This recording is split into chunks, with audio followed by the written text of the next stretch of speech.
also us here in Malaysia. With that, I'd now like to invite our third speaker, Dr. Haidar Bagir, to address us on the topic of Islam and secularism. Bismillahirrahmanirrahim. Assalamualaikum warahmatullahi wabarakatuh.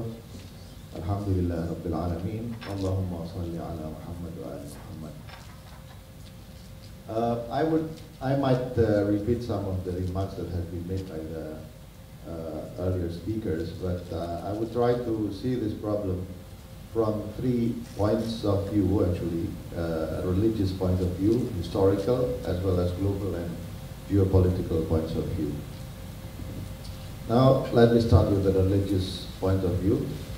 This goes back as far as the period of the 4th Khalifa in the early years of Islam, with the formation of the madhabs, or at least their roots of the madhabs, that apart from giving birth to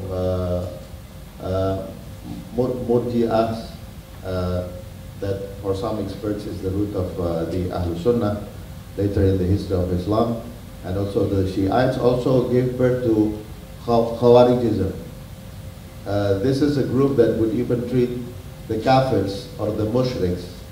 They would call this by referring to one of the ayat of the Quran as the Mustajir Kafir or the Mustajir Mushrik, better than they treat Muslims who doesn't follow the same Islamic outlook as theirs. A similar phenomenon was formed with the formation of the early Salafism, with Ibn Taymiyyah as its main proponent.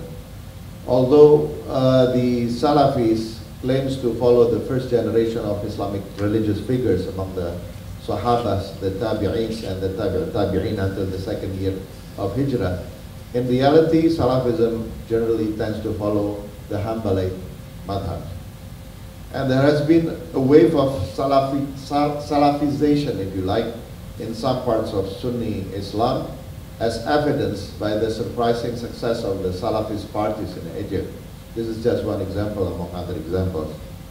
The problem is, as observed by some experts in Hanbalism, including Sheikh Hassan Farhan al-Maliki, he himself is a Hanbali, an alim from Saudi Arabia. In one of his books, which is Qira'ah fi Kutub al-Aqidah al-Madhab al-Hanbali Namudajan, since the time of Ibn Taymiyyah, this brand of Islam had started the tradition of condemning Muslims who are not in the same denominations or same beliefs with them. And this doesn't only concern the Shiites, whom they would fiercely attack, and Ibn Taymiyyah is very famous in his attack to Shi'ism in his Minhaj Sunnah, but also to Sunni groups such as not only the Mu'tazila, because it's almost natural that they would criticize the Mu'tazila and the Shiites, but also the Ash'aris, the Hanafis, the Sufis, and many others. This tradition had been continued by the students of Ibn Taymiyyah, the main proponents, including Ibn al-Qayyim al-Jawzi, and Shaykh Hassan would even relate this to a tendency, an attitude, a mental attitude that usually called the Nawasibism, Nawasib. Yeah? That is the hatred of at least some of the group, some of the Salafis, towards the family of the Prophet ﷺ. Certainly, we have to keep in mind that this kind of Nawasibism and the Takfiri tendency doesn't at all apply to all Salafis, especially since Salafism has its own spectrum from the most moderate to the most extreme form. With the Shiites, the problem is aggravated by the fact that some Shiites show, as Professor Karim Pro has just explained to us, a critical, if not derogatory, attitude towards some of the most prominent Sahabas referred by the Sunnites, but considered by the Shiites as conspiring or has conspired in usurping the supposedly right of Khalifat of Sayyidina Ali bin Abi Talib. This attitude of certain groups of people within the Shiites has actually got a strong reaction from a wider public within the Ahl Sunnah in general. Also, the fact that the Shiites promote speculative and mystical Sufism, or Irfan, philosophical Sufism, considered by the Salafis to be a heresy within the pure and simple teaching of Islam that they believe, has been taken as a good reason for some of these Salafis to brand the Shiites as kafirs. The rigid attitude of Salafism becomes even more so owing to their disappointments towards the fact that in the course of history, they see majority of the Muslims as seems to be ready to accommodate modern civilizational developments considered by them as only distorting the pristine Islam that they promote. This is seen as a threat to Islam they believe in such a way that they think there is no attitude less than vehement should be launched to counter these developments. What is more unfortunate, instead of seeing these differences of opinion as just minor deviation to be treated within the ranks of Muslim Ummah, they associate these differences as a heresy and grave mistake, the dalala, that would bring any person committing this to hell. In other words, this amounts to expelling all groups that has differences of opinions with theirs out of the Ummah. Worse than that, they would sometimes not be reluctant in considering that the bloods of other Muslim groups as permissible, halal to let. It is this attitude that gives birth to the attitude of the footloose jihadists from the rank and file of this group to be ready to wage war to people, to Muslims, otherwise known to be the members of the Muslim Ummah, as we now see in several places in the Middle East and parts of Asia. And in one of the articles that I have just read, we were told that actually this footloose jihadist has started to come into Malaysia through Sabah. I don't know whether this is a correct observation or not. But they also have entered Indonesia through the remote islands of Indonesia, especially in Poso, in Sulawesi, North Sulawesi. So we have to really be very, very careful and very determined to deter this kind of footloose jihadists from coming into our region. And now I would like to speak a little bit about the historical aspect of this sectarianism within Islam. As early after the demise of the Prophet Muhammad ﷺ, history of Islam has witnessed the divergence between the community of the Shiites, i.e. that is the Shias or the followers of Ali bin Abi Talib, and the other parts of the Muslim community of the time. The divergence was transformed into a conflict following the great confusion of Al-Fitnah al-Kubra, involving battles between Imam Ali bin Abi Talib, the fourth Khalif, and the first Imam of the Shiites against the group supporting Sayyidah Aisha, as well as between the former, Imam Ali bin Abi Talib, the fourth Khalifa, and Muawiyah, followed by the ascendancy of Muawiyah to the position of Khalifa at the cost of the claim for the position by the Ahlul Bayt, that is Sayyidina Hassan bin Ali bin Abi Talib, considered to be the second Imam of the Shiites. This fitna is followed by an even greater tragedy by the massacre of Sayyidina Hussein that Professor Farid has just informed us, the third Imam of the Shiites, as a result of his claim to the Khalifa, believed to have been agreed upon as part of the agreement between Sayyidina Hassan and Muawiyah before. And certainly this is not only a political claim to a position of Khalifa, but as Professor Farid has just told us, this is a matter of defending the truth and saving the truth from the tyrants such as Yazid ibn Muawiyah. Islamic history has seen several competitions and conflicts between the Sunnites and the Shiites kingdoms, sometimes called Khilafah, such as the conflict in Egypt between the Abbasids and the Kurdish Ayyubids on one side and the Fatimids on the other side, the Turkish Seljuk and the Buwayhids in Persia also, and between the Turkish kingdoms and the Safavids, apart from separate lesser occurrence of conflict in which members of the Shiite community has been seen as committing a treason a treason against Sunnites, such as in the case of Nasruddin al-Tusi, was the vizier of the Hulagu Khan, vis-a-vis the Abbasid Khilafah at that time. In the post-Western imperialism, along with the birth of new nations with artificially created borders based on the whims of the imperialists, some of the newly born Muslim nations are composed by Muslims of different madhabs, such as in Afghanistan, Iraq, Syria, Lebanon, Saudi Arabia, Kuwait, Bahrain, and etc. At times, the countries would be led by leaders from the minority madhab, and the disappointment and grudges on the side of the majority, not only because the majority feels that they have a bigger claim to the leadership, but also because it is not rare that the leadership would push them to the position of a second-class citizen in their own country. Now, I will move on to the global and geopolitical aspect of the issue. Started way before the dissolution of the Soviet Union, when the Cold War between this country and the United States was still very much going on.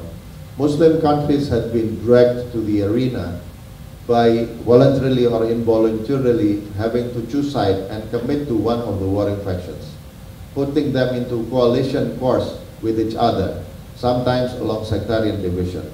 But a more open Sunni-Shiite tension in the Middle East has been on the rise since the civil war in Iraq that followed the US-led invasion in 2003. Next came the clashes between Sunnite and Shiite militias in Lebanon in 2008, while the Shiites in Bahrain and Saudi Arabia stepped up their campaign for more political and cultural rights in the two Sunni-ruled monarchies. The Shiites in Bahrain and Saudi Arabia want equal access to senior government positions, while the Sunni minority in Iraq and in Syria feels sidelined by the Shiite-dominated central government. To be sure, historical animosities do play a part, but contemporary sectarian tension in the Middle East is driven also by political and economic inequality in which religious group has or is perceived to have privileged access to government, wealth, or place in the government and in cultural life. This intra-Islam contestation of influence has been exacerbated by the involvement of foreign powers such as the US, supported by the European countries, who do not want to lose their grip in the regions by supporting certain regimes insofar as they uphold their political and economic interests. The involvement of these superpowers has proven to be very critical and in maintaining the sectarian conflicts within the Muslim world, within the Muslim people, if not aggravating it further.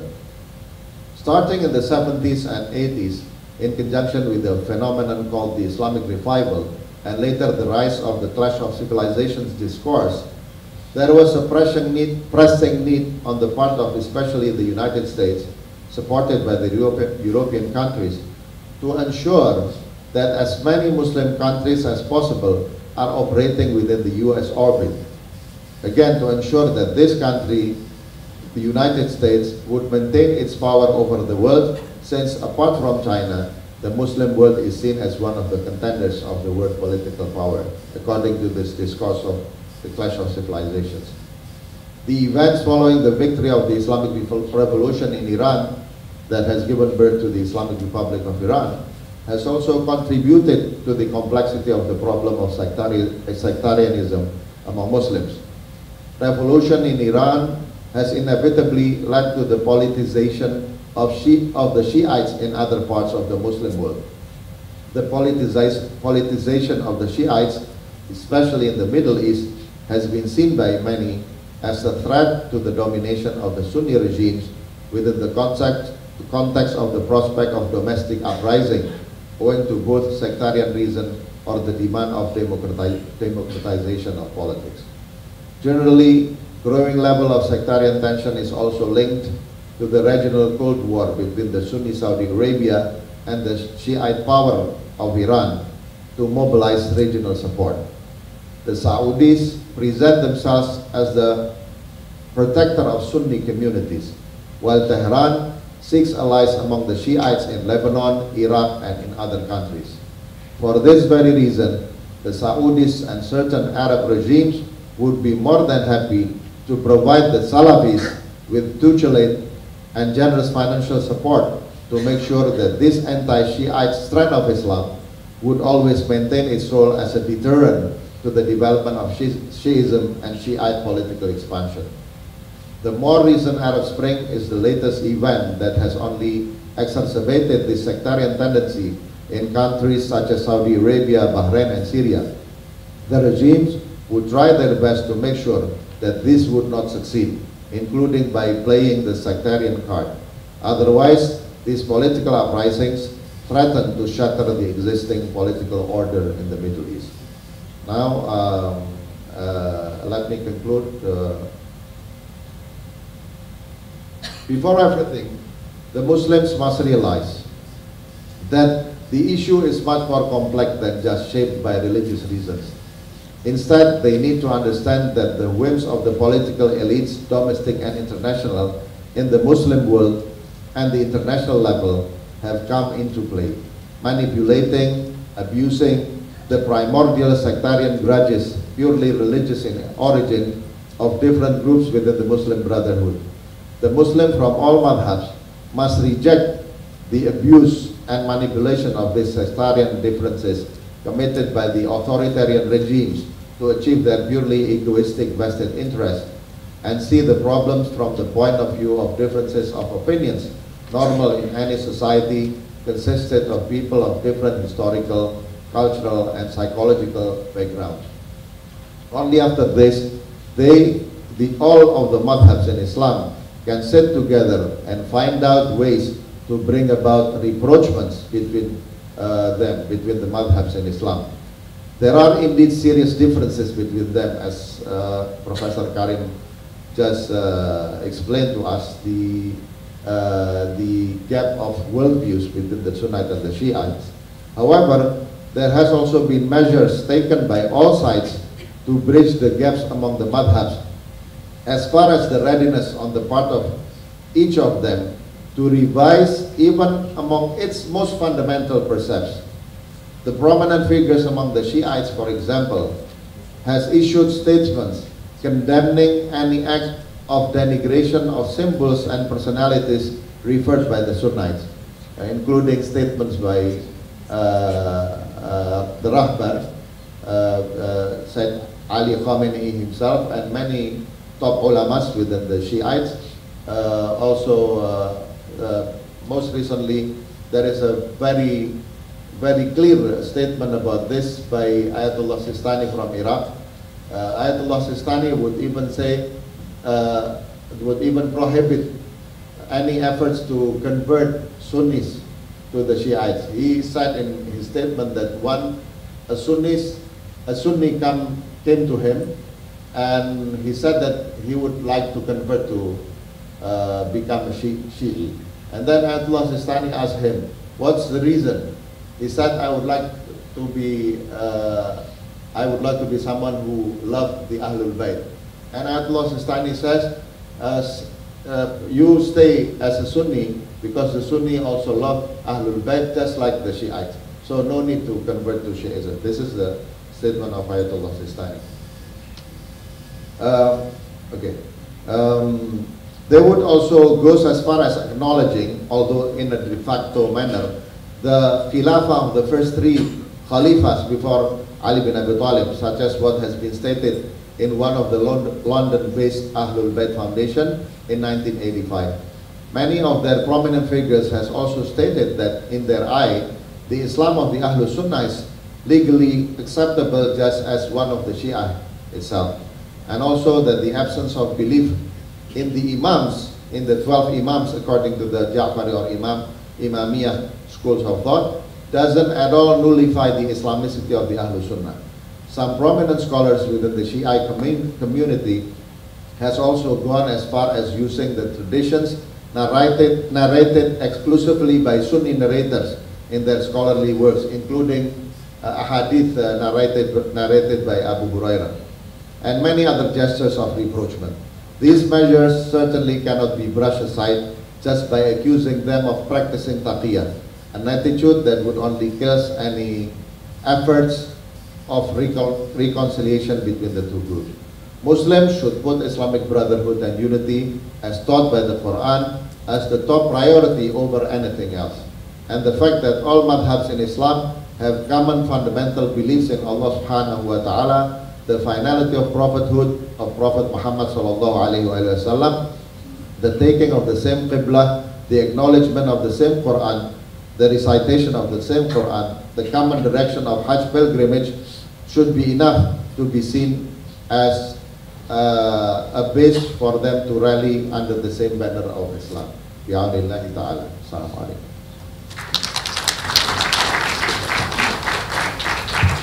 Thank you very much, Dr. Haidar, and my thanks to all three speakers.